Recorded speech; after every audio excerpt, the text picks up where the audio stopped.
কেশিয়ারিতে রাজ্য বিজেপির সহ সভাপতি রাজু ব্যানার্জিকে ঘেরাও করে বিক্ষোভ বিজেপি কর্মীদের। ভাইরাল সোশ্যাল মিডিয়ায় সেই ভিডিও। রাজ্য বিজেপির সহ সভাপতি রাজু ব্যানার্জিকে ঘেরাও করে বিক্ষোভ দেখালেন দলেরই একাংশ। পশ্চিম মেদিনীপুর জেলার কেশিয়ারির নছিপুরে বিজেপির গৃহ সম্পর্ক অভিযানে এসে বিক্ষোভের মুখে পড়তে হয় বিজেপির রাজ্য নেতাকে। টানা আধ ঘন্টারও বেশি সময় ধরে তার গাড়ি আটকে চলল বিক্ষোভ। রীতিমতো বাকবিতণ্ডা, তর্ক বিতর্ক চলল রাজ্য বিজেপির এই নেতাকে ঘিরে। সঙ্গে ছিলেন জেলার নেতারাও। সাহস করে সামাল দিতে পারলেন না কেউই। আগে আপনাদের সেই ভিডিওটা দেখাই। রাজু ব্যানার্জির গাড়ি ঘিরে দলীয় কর্মীদেরই একাংশের বিক্ষোভ দেখুন। সন্দুকে বার কথা, সন্দুকে গোষ্ঠী গোষ্ঠী গোষ্ঠী করা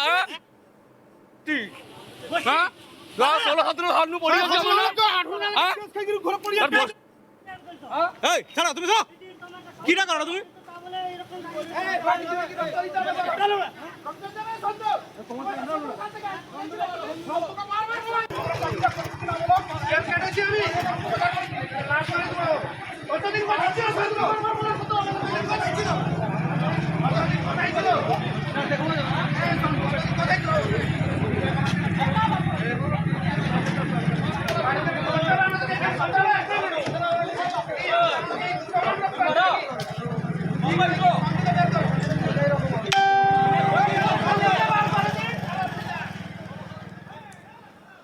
তৃণমূল নেত্রী কল্পনা শীঠ তিনি এ বিষয়ে কি বলছেন শুনুন। কেশারি ব্লকের নছিপুর 6 নম্বর অঞ্চলে হজরাতে বিজেপির কি সহসভাপতি রাজু ব্যানার্জি এসেছিলেন, যাকে কোনোদিন কোথাও কেশারি ব্লকে দেখা যায়নি। নছিপুর গ্রাম পঞ্চায়েত বিজেপি পরিচালিত, বিজেপির প্রধান, বিজেপির উপপ্রধান, তাই নিজেদের মধ্যে ভাগ নিয়ে ওদের এই আজকের লড়াই। কারণ কি, গৃহ সম্পর্ক অভিযান করতে এসেছিল, যাদের নেতা নরেন্দ্র মোদী, অমিত শাহ মানুষের মাথার উপরে ছাদ দিতে পারেনি, যেটা দিচ্ছেন আমাদের মাননীয় মুখ্যমন্ত্রী মমতা বন্দ্যোপাধ্যায়। সেখানে গৃহ সম্পর্ক অভিযান করতে এসছে, ওদের লজ্জাবোধটুকু নেই। কারণ আমাদের মাননীয় মুখ্যমন্ত্রী আমাদের পাড়া আমাদের সমাধান যে কর্মসূচি, যে উন্নয়নগুলো করেছেন, রাস্তা থেকে, জল থেকে, হাইমা ফ্লাইট থেকে, সেগুলো আমাদের নছিপুর 6 নম্বর অঞ্চলে 16টা বুথে এক একটা বুথে 10 লক্ষ টাকা করে পেয়েছে। এবং আমি ওই অঞ্চলের জেলা পরিষদ থেকে অনেক রাস্তাঘাট হচ্ছে এবং অনেক কাজ হচ্ছে সেখানে। এবং সবথেকে বড় কথা, আমাদের মাননীয় মুখ্যমন্ত্রী ওই অঞ্চলে জঙ্গলকন্যা সেতু করে দিয়েছেন, যেটা উড়িষ্যার সঙ্গে যোগাযোগ। তাই এই পরিযায়ী পাখিরা ভোটের সময় আসছে এবং তাদের মধ্যে আজকে যে লড়াই হয়েছে, এই যে বললাম যে বিজেপির প্রধান চলছে, তাদের ভাগের জন্য লড়াই। কেশারিতে খেলা শুরু হয়ে গেছে।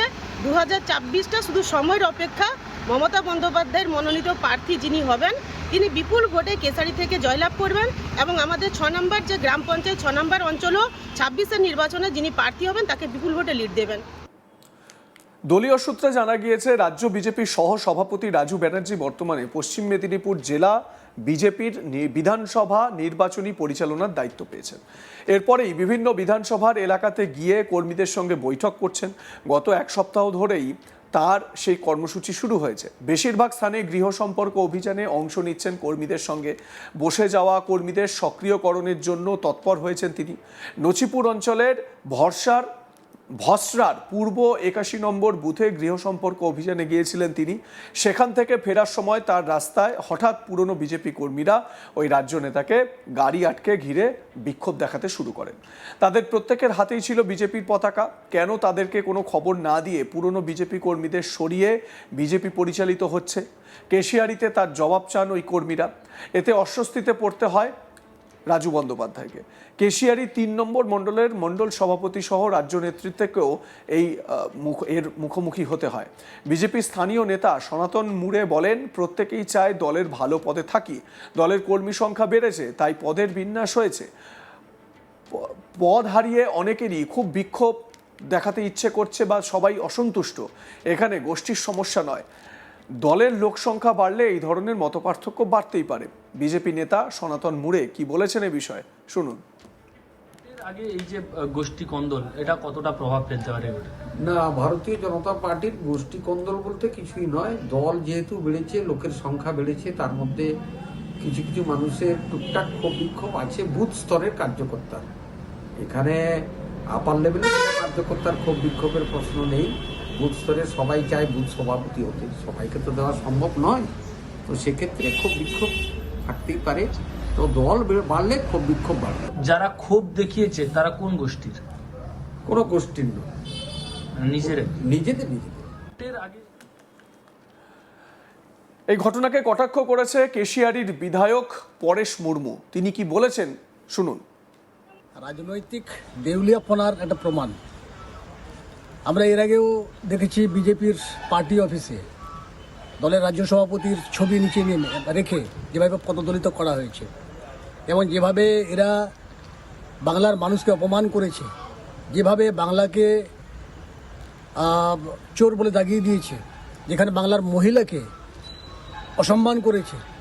আজকে বাংলার মানুষ পরিষ্কার বুঝে গেছে যে বিজেপির কি চায়। সুতরাং এই যে ঘটনাগুলো ঘটছে এটা হচ্ছে বিজেপির শেষের শুরু। তো স্বাভাবিকভাবে সমস্ত মানুষ দেখছে এই বিক্ষোভ আর এই তাদের যে দুঃখ যন্ত্রণা, এর থেকে বোঝা যাচ্ছে যে বিজেপি এই নির্বাচনে কতটা ধরাশায়ী এবং কতটা পর্যদস্ত এবং কতটা বিভ্রান্ত। যে সমস্ত কর্মীরা আছেন তারা নিজেরাই জানেন না বিজেপির যে তারা আগামী দিনে তাদের দলে কতটা সিকিওর।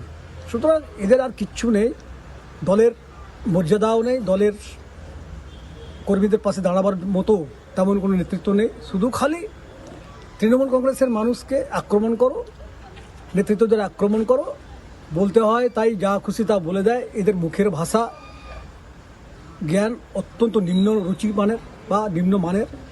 এবং আমি বলবো এই যে বিক্ষোভ এটা স্বাভাবিকভাবেই হয়েছে, এটা আগামী দিনে মানুষ দেখাবে ওদেরকে। কোথায় বিক্ষোভটা হয়েছে আপনি কি খবর পেয়েছেন? আমি যতটুকু শুনেছি আপনাদের মাধ্যমে যে তিনি ওটা ঘুরে বেড়াচ্ছেন, তো নাম বলবো না, তো তিনি ভাসরা ব্রিজে ওখানে গেছিলেন, সেখানেই নেতৃত্বের সামনে এখানকার সাংগঠনিক যে সমস্ত দায়িত্বরা আছেন বিজেপির তারা বিক্ষোভ দেখিয়েছেন। এই রাজু বন্দ্যোপাধ্যায় তিনি কিন্তু বিজেপির পুরনো নেতা বা পুরনো সদস্য হিসেবে পরিচিত। একটা সময় রাজু বন্দ্যোপাধ্যায়কে বিভিন্ন কর্মসূচিতে একেবারে অগ্রগণ্য ভূমিকায় দেখা যেত, যদিও সাম্প্রতিক সময়ে কিন্তু রাজু বন্দ্যোপাধ্যায়কে সেভাবে বিজেপির মিটিং মিছিল বিভিন্ন সভা সমিতিতে দেখা যাচ্ছিল না। যদিও অমিত শাহ আসার পর স্বাভাবিকভাবে চিত্রটা পাল্টায়। সাম্প্রতিক সময়ে অমিত শাহ দলীয় নেতাদের সঙ্গে বৈঠক করেন। মাথায় রাখবেন, মনে করে দেখুন, সেদিনকে দিলীপ ঘোষ ওই বৈঠকে উপস্থিত ছিলেন।